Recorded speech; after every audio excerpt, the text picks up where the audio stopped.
Thank you, everyone that took your time and went to your tweeting devices to submit questions for this weekend's NFL Q&A video. I think we got some good questions lined up. I guess there's only one way to find out. Let's dive right in. Peter Jedra kicks us off by asking, can Baker Mayfield's issues be solved within a reasonable time? I don't know if you're going to solve the offensive line deficiencies this year. I don't know if you're going to solve the play calling deficiencies this year.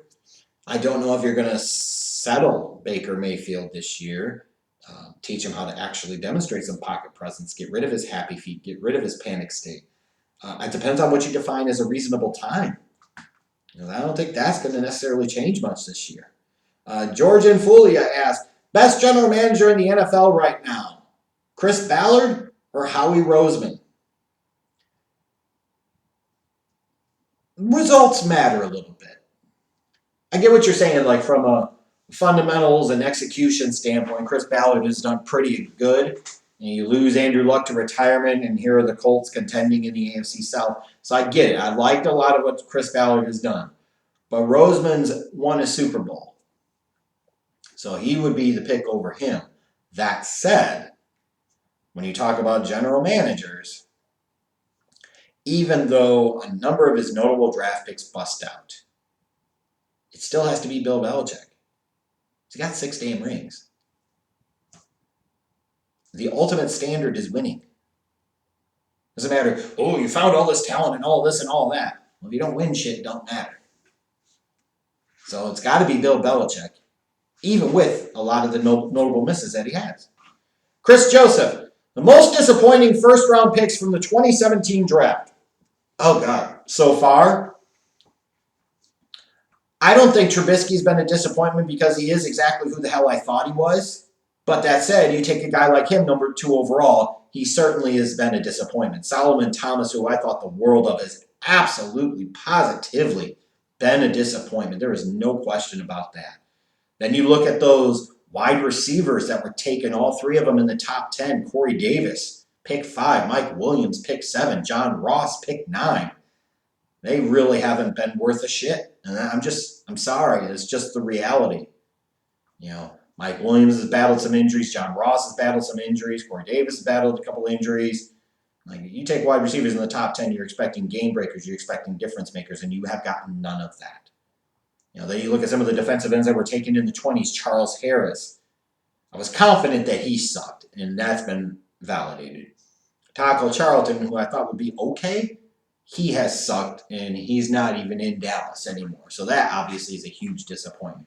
So when you look at a couple of those guys, those would be a couple of the guys right there. If you're a 49ers fan, you might have to look at Reuben Foster and say, hey, he wasn't even with the team 2 full seasons, and you took him in the first round. That's a pretty disappointing first-round pick, too.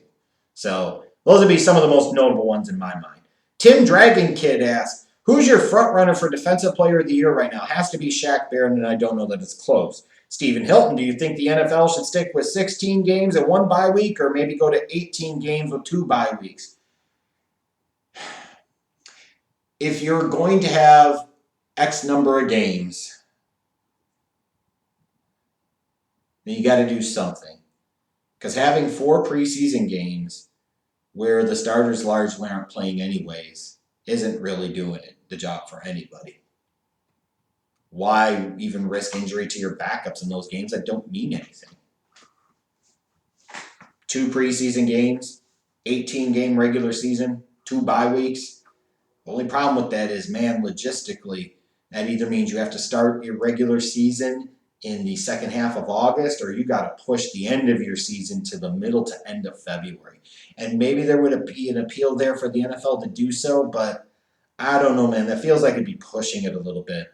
I'm more concerned about if the players have to play now 18 regular season games, I would expect their pay to go up commensurate to the increased number of games that they have to play.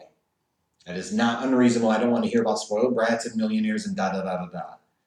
If we were being expected to work more, we certainly would hope in our lines of work that we would get paid more. Unless you're salaried, then you don't get overtime. I just wonder if you get to 18 games, are you just going to have a couple de facto preseason games at the beginning of the season anyways? And I'd hate to see those preseason games have significant bearing on what happens. I would be more interested potentially in the expansion of the playoffs to where you either make it 7 teams and only the top seed gets a first round bye, or you make it 8 teams and then nobody gets a first round bye. That might be more appealing to me than going from 16 games to 18 games. Native Clown 03, does Mike Zimmer get fired if the Vikings miss the playoffs again? I think there's a chance and a possibility that it could happen, sure. Scott Ford, would anyone want to trade for Andy Dalton? It only takes one idiot, but I just can't see why you would want him. Like, what does he bring to the table for you?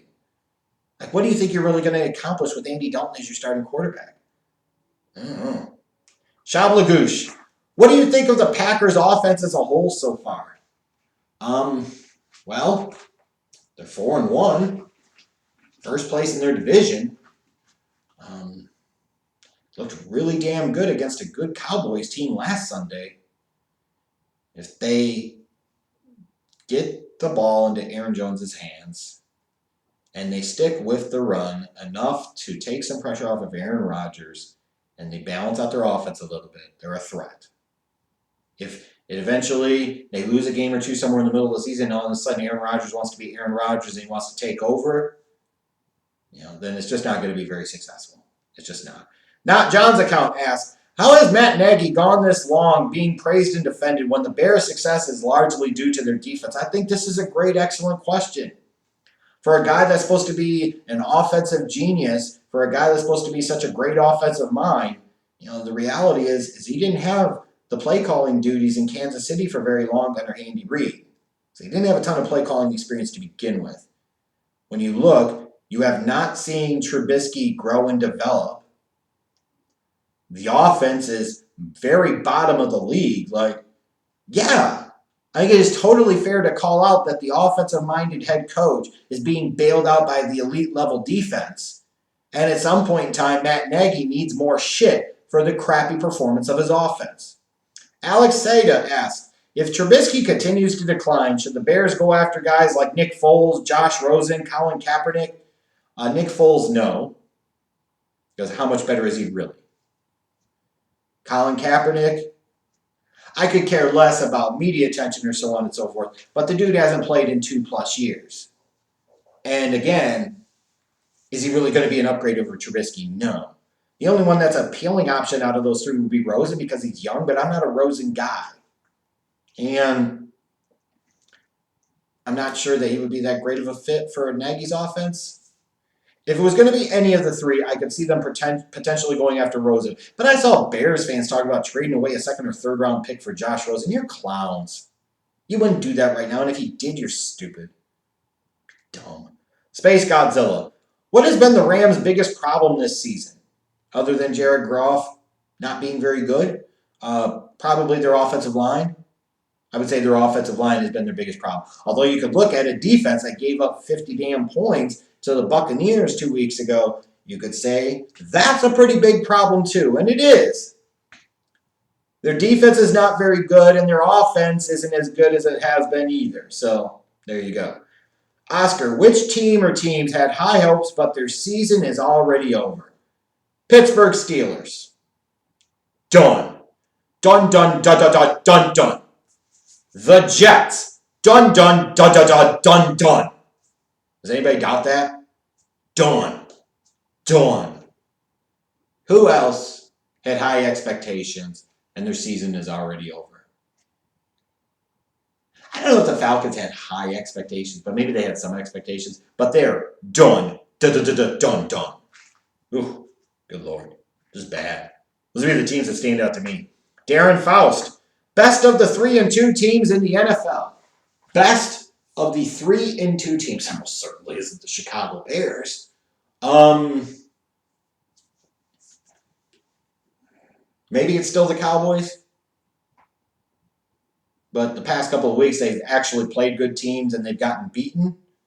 But I still like the formula that they have. I still like the mix that they have. Kieran Chase, in today's NFL, do you have to be a mobile quarterback, not necessarily a scrambler, but a guy that can move with his feet to extend plays and keep them alive to be successful? I think largely yes. Again, to your point, you don't have to be a scrambling guy. You don't have to be a running quarterback. But you have to be nimble enough on your feet to be able to move within the pocket, move up and down and left to right in the pocket. You have to be natural enough with your footwork to be able to move, quickly reset your feet, and be able to throw or potentially even throw off balance or off of a less than solid foundation. You got to be able to move. Just being a pure statue back there in the pocket is going to get you killed. And at some point in time, it's going to catch up. You don't have to be great at it. But even when you look at a guy, let's say like Brady, and even Peyton Manning in the prime of his career, Peyton Manning always had a really good feel for how to move within the pocket. So it was that pocket mobility, that pocket presence, that pocket movement skill that Peyton had, a Tom Brady had, a Drew Brees has, that can help overcome the lack of real athleticism and true mobility. So you can't really say that they are just statuesque pocket passers. Paulie Paul, is Steve Smith a Hall of Famer? Yes. He has some clutch performances in big-time important games. He was a number one legit wide receiver in the league for a number of years. He's absolutely a Hall of Famer in my book. Not first ballot type of guy, but he's a Hall of Famer for sure. Dunnow, are you buying into the 49ers now, or are they just lucky that they're 4-0? I still don't know if I'm truly fully convinced, but man, oh man, it's going to be really hard to doubt them much longer. 4-0 is 4-0. We're a quarter of the way through the season, and they haven't been beaten yet. Maybe they come back, crash into reality a little bit the rest of the season, but even then, they still sure as hell look like a playoff team. Mike Schmidt, must be a Philly guy. Who takes the NFC East? I think it's the Cowboys. I think they're the better team than the Eagles. Nick, will a major player be traded by the deadline? You're probably thinking of guys like Trent Williams and A.J. Green. If the Redskins don't trade Trent Williams, then they're stupid. They've botched this whole thing because, of course, they have, because they had Jay Gruden as their head coach and Bruce Allen as their general manager. So what else would you expect? Have Jay Gruden as their head coach. Still have Bruce Allen as their general manager. So hopefully, mercifully, Trent Williams will be traded. As far as A.J. Green goes, mercifully, for all that he's done for Cincinnati, what he's represented in that organization, I truly hope they care enough about him to move him somewhere else where he can help a contending team. I really do. I think it's definitely possible that one or both of them is traded by the deadline, and they should be. Matthias Bibermeier. Is it unfair to criticize Mitch and others due to the horrendous play of the offensive line? I think it's important to point out, yes, the horrendous play of the offensive line through 5 games this year, but no, that doesn't provide blanket immunity for Mitchell Trubisky or the play caller Matt Nagy. It does not. The offensive line can stink, and then Trubisky could also still stink. You could also see elements of where Trubisky was playing above the level of his offensive line and making the most out of the situation. He hasn't been doing that, so it's not unfair to criticize Mitch. It would be unfair to entirely and solely blame him, yes. Alex Grossbeck asks, would you say Mike Vrabel is on the hot seat? Hot seat, no. Starting to get the Bunsen burner going and warming it up a little bit if this season doesn't end in a playoff appearance? Yes. But hot seat might be a bit extreme. So thank you, everyone, for submitting your questions. I look forward to trying to do this again next weekend. Stay tuned for some other NFL-related content in this week to come. Later.